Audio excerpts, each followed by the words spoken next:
Hello to everyone. कई बार जब हम जीएसटी में क्वेश्चन करते हैं तो हमें एग्रीगेट टर्नओवर पूछा जाता है और एग्रीगेट टर्नओवर में वो कहता है कि इस वाली सप्लाई को इंक्लूड करो, इस वाली सप्लाई को एक्सक्लूड करो।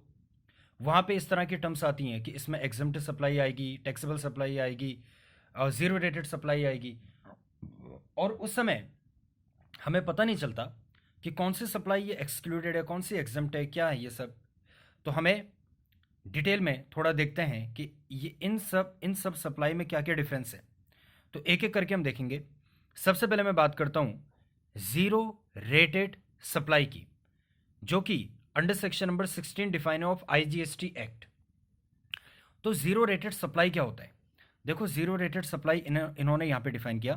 कहते हैं जब आप एक्सपोर्ट करते हो तो एक्सपोर्ट भी एक तरह की सप्लाई है और उस सप्लाई के ऊपर आईजीएसटी की लाइबिलिटी आती है, लेकिन गवर्नमेंट ने अंडर सेक्शन नंबर 16 में लिखा हुआ है कि उसके ऊपर आपको जीएसटी पे नहीं करना।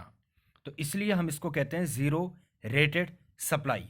इसी तरह से अगर आप सेस डेवलपर या सेस यूनिट को सप्लाई करते हैं, इसको भी हम लोग ज़ीरो रेटेड सप्लाई कहते हैं। और अंडर अंडर सेक्शन नंबर 16 इसके ऊपर भी आपको आईजीएसटी पे नहीं करना पड़ता। एग्जाम्पल के तौर पर आपने ऑस्ट्रेलिया में एक्सपोर्ट किया तो इस एक्सपोर्ट के ऊपर आपको आईजीएसटी नहीं पे करना।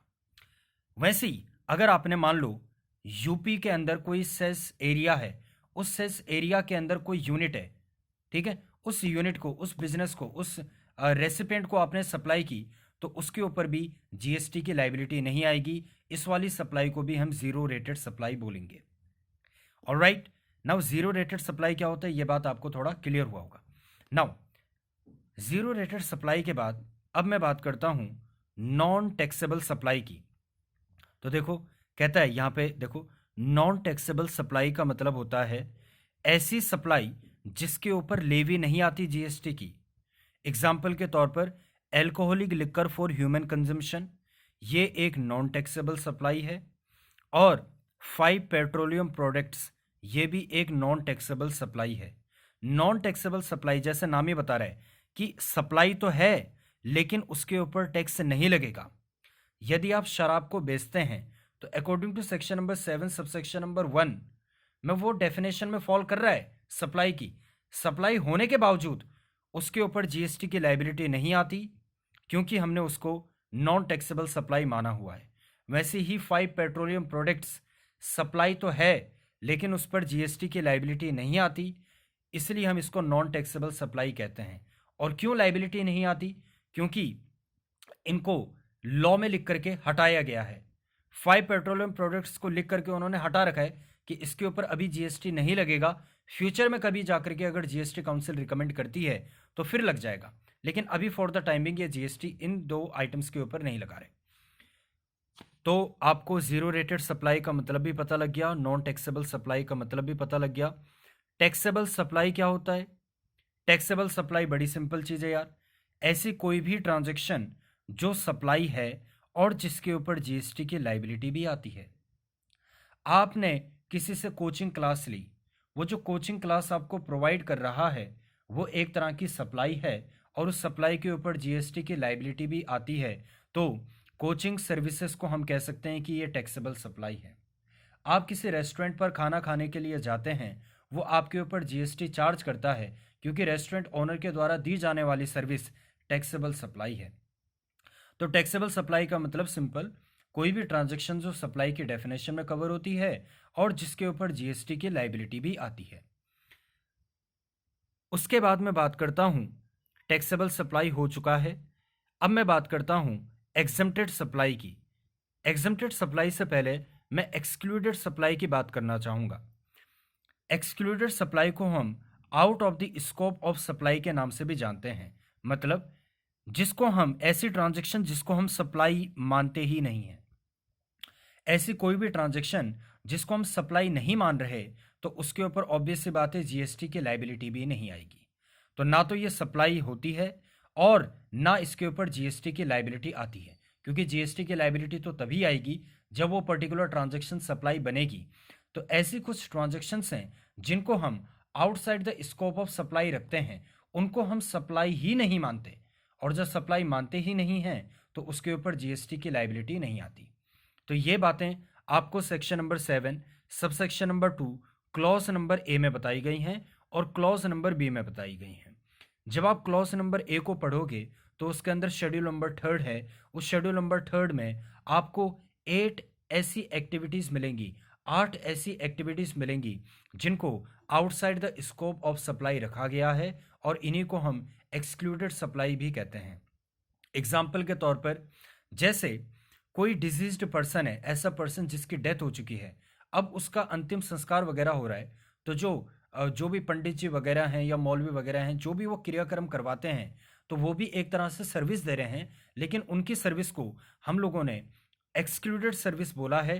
तो सेक्शन नंबर 7 सबसेक्शन नंबर 2 की इन 8 एक्टिविटीज़ में वो कहीं ना कहीं कवर हो रहे हैं, और जब वो एक्सक्लूडेड सप्लाई हैं तो उसके ऊपर जीएसटी की लाइबिलिटी नहीं आएगी।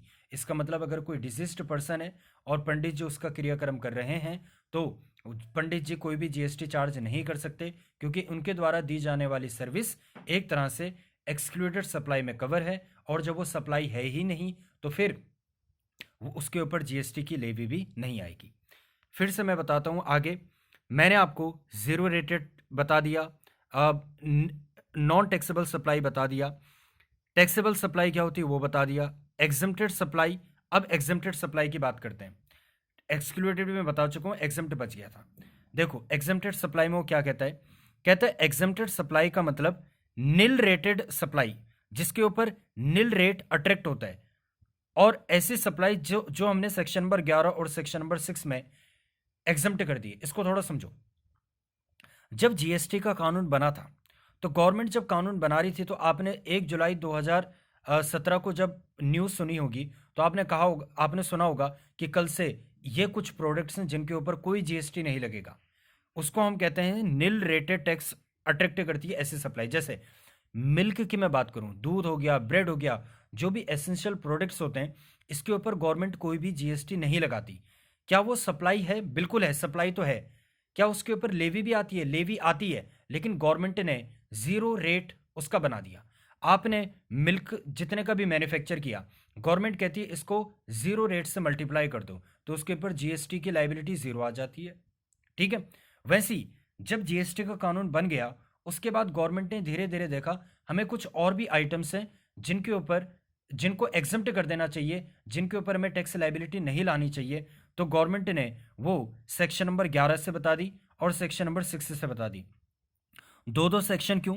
जैसे कि आपको पता है कि जीएसटी में अलग अलग कानून बने हुए हैं, तो ये सेक्शन नंबर 11 सीजीएसटी का है और ये सेक्शन नंबर 6 आईजीएसटी का है। एसजीएसटी का क्यों नहीं लिखा? क्योंकि 31 राज्य हैं, किस किस का लिखूं, तो इसलिए, और 31 राज्यों ने भी यही कॉमन बात लिखी होगी। ठीक है। उसके बाद उन्होंने बोला एग्जम्प्टेड सप्लाई में निल रेटेड वाले भी आते हैं, यानी कि जो स्टार्टिंग से ही हमने जीरो रेट जिसमें निल रेट लगा दिया था, और एग्जम्प्टेड सप्लाई में वो भी आते हैं जो हमने सेक्शन नंबर 11 या सेक्शन नंबर 6 में बाद में एग्जम्प्ट करे। और कहता है एग्जम्प्टेड सप्लाई में नॉन टैक्सेबल सप्लाई भी आती है, और नॉन टैक्सेबल सप्लाई मैंने अभी अभी आपको बताया कि 5 पेट्रोलियम प्रोडक्ट्स और alcoholic liquor for human consumption. तो अगर कोई आपसे पूछे कि एग्जम्प्टेड सप्लाई में क्या क्या आता है, तो आप कहना निल रेटेड सप्लाई भी, निल रेटेड जो होता है वो भी एग्जम्प्टेड सप्लाई होती है। एग्जम्प्टेड जो किए गए हैं सेक्शन नंबर 11 और सेक्शन नंबर 6 में, वो भी एग्जम्प्टेड सप्लाई है। और जो नॉन टैक्सेबल सप्लाई है, यानी कि alcoholic liquor for human consumption और 5 पेट्रोलियम प्रोडक्ट्स, वो भी एग्जम्प्टेड सप्लाई हैं। तो आई होप ये सारी बातें आपको क्लियर हो चुकी होंगी। इसको आप पॉज करके एक बार ऐसे देख सकते हैं। Thank you so much.